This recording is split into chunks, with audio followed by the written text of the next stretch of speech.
बरसों बाद जिसे मिला था परिवार का प्यार, क्या वो भी छिन जाएगा इस बार? क्या अनिका का परिवार उससे नफरत करता था? क्या मल्होत्रा परिवार अनिका से अपने सारे बंधन तोड़ देगा?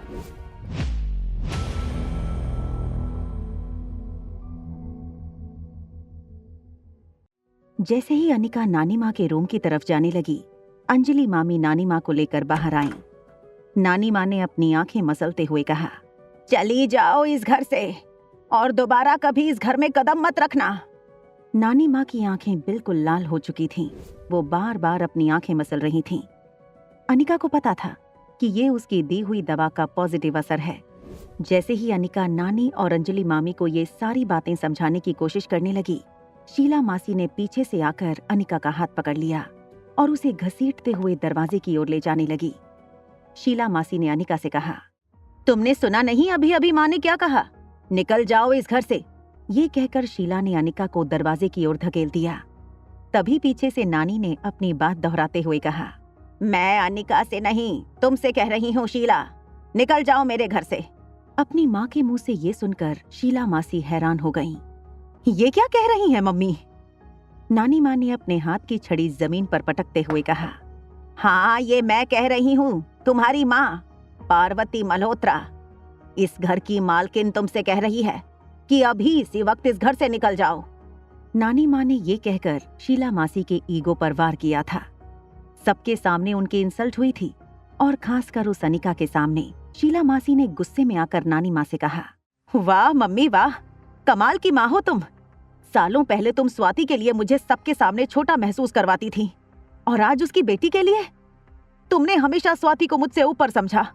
और ये सब कुछ करके मिला क्या तुम्हें? धोखा देकर भाग गई तुम्हें स्वाति। कहा था 1 हफ्ते में वापस लौट कर आ जाऊंगी। आज 25 साल हो गए, वो तो नहीं आई। सीधी उसकी मौत की खबर आई और पीछे छोड़ गई है अब ये बेशर्म औलाद को। मैं दावे के साथ कह सकती हूँ, इसने जानबूझकर माँ को ऐसी दवाई दी है जिससे माँ की जान को खतरा भी हो सकता है। शीला मासी की ये बात सुनकर नानी माँ ने अपने हाथ की छड़ी फिर से जमीन पर जोर से पटकते हुए कहा, भले ही मेरी आंखों की रोशनी नहीं है, मगर मैं ठीक से देख सकती हूँ कि कौन इंसान मेरे लिए कैसा है। और अगर अनिका ने मुझसे कहा है कि वो मेरी आंखों का इलाज करना चाहती है, तो मेरी उसे पूरी इजाजत है। ये कहते हुए नानी माँ ने अपना हाथ आगे करते हुए अनिका को अपने पास आने का इशारा किया। अनिका ने नानी के पास आकर उनका हाथ अपने कंधे पे ले लिया। अनिका ने देखा अंजलि मामी और किशन मामा को भी इस बात की चिंता थी, कहीं नानी माँ की आंखों में प्रॉब्लम बढ़ न जाए। अनिका ने उन दोनों से कहा, मामा मामी मुझे 7 दिन का वक्त दीजिए। 7 दिन के अंदर दवा अपना असर दिखा देगी। किशन मामा और अंजलि मामी अनिका की बातों पर भरोसा तो करना चाहते थे। तभी शीला मासी ने अनिका से कहा, ठीक है, मैं तुम्हें देती हूँ 7 दिन का वक्त। अगर 7 दिनों में माँ फिर से देखने लगी या तुम्हारी दवाई ने असर दिखाना शुरू कर दिया तब तो ठीक है, वरना मैं तुम्हें धक्के मार के इस घर से बाहर निकाल दूंगी, चाहे मेरी अपनी माँ मेरी जान क्यों ना ले। ये कहकर जैसे ही शीला मासी जाने लगी, अनिका ने धीमी आवाज में उन्हें रोकते हुए कहा, मासी जरा 1 मिनट।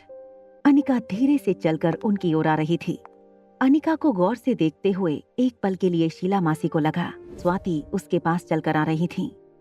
शीला मासी के बिल्कुल पास आकर अनिका ने चेहरे पर बिना कोई एक्सप्रेशन लाए उनसे कहा, अगर जीत मेरी हुई तो आपको भी कुछ करना होगा। अनिका का कॉन्फिडेंस देखकर शीला ने उसे पूछा, तो क्या करना होगा मुझे अगर तुम जीत गई तो? अनिका ने बड़ी रिस्पेक्टफुली कहा, आपको मेरी माँ से माफी मांगनी होगी। आपने आज तक मेरी माँ पर जो भी इल्जाम लगाए, जितना भी बुरा भला कहा, उन सब के लिए आपको मेरी माँ से माफी मांगनी होगी। अनिका के मुंह से ये बात सुनकर एक पल के लिए शीला को ऐसा लगा जैसे स्वाति ने खुद उसे ये बात कही हो। अपने चेहरे पर एक हल्की सी मुस्कान लाते हुए शीला मासी ने अनिका को कहा, मुझे भी मंजूर है। आयुर्वेदिक दवाइयां बनाने में स्वाति का हाथ देश में तो क्या दुनिया में कोई नहीं पकड़ सकता था। देखते हैं तुम्हारे अंदर स्वाति के कौन से गुण आए हैं, दवाइयां बनाने वाले या धोखा देने वाले। ये कहते हुए शीला मासी कार में बैठकर निकल गईं। शीला मासी के जाते ही अंजलि मामी ने अनिका से कहा, बेटा दरअसल शीला स्वाति की बहुत इज्जत करती थी उस जमाने में। अचानक स्वाति के चले जाने से उसके मन पर बहुत गहरा सदमा लगा था। थकावट की वजह से अनिका को बहुत नींद आ रही थी। ऊपर बेडरूम में शावर लेने के बाद अनिका रिया के साथ बेड पर सोने लगी। रिया को प्यार करते करते उसे आर्यन की याद आने लगी। आर्यन के साथ बिताए हुए पल याद करके अनिका से अपने इमोशंस पर कंट्रोल नहीं हो रहा था। वो इसी वक्त आर्यन के साथ बात करना चाहती थी। अनिका ने बिना सोचे या वक्त देखे रोहित को मैसेज कर दिया, आर यू अवेक? रोहित की स्क्रीन पर जैसे ही अनिका का मैसेज आया, रोहित को लगा कि अनिका उससे नजदीकियां बढ़ाना चाहती है। दरअसल रोहित भी ऑफिस से आने के बाद यही सोच रहा था कि कौन सा बहाना निकालकर वो अनिका से बात करे। रोहित ने इमीडिएटली अनिका को मैसेज का जवाब दिया, yes I am awake. Rohit के मैसेज भेजते ही तुरंत अनिका का मैसेज फिर से आया, is your son awake? Rohit ने आर्यन के बेडरूम का दरवाजा खोलकर देखा तो आर्यन गहरी नींद में सो चुका था। रोहित ने अनिका को मैसेज टाइप करते हुए कहा, नो ही इज अस्लीप।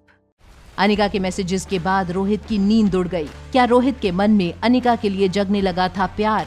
क्या होगा जब रोहित को अनिका और आर्यन के रिश्ते के बारे में पता चलेगा? जानने के लिए देखिए अगला एपिसोड सिर्फ पॉकेट एफएम के YouTube चैनल पर। और एक लड़की को देखा तो के सारे एपिसोड्स को सुनने के लिए डिस्क्रिप्शन में दी हुई लिंक से डाउनलोड कीजिए पॉकेट एफएम ऐप।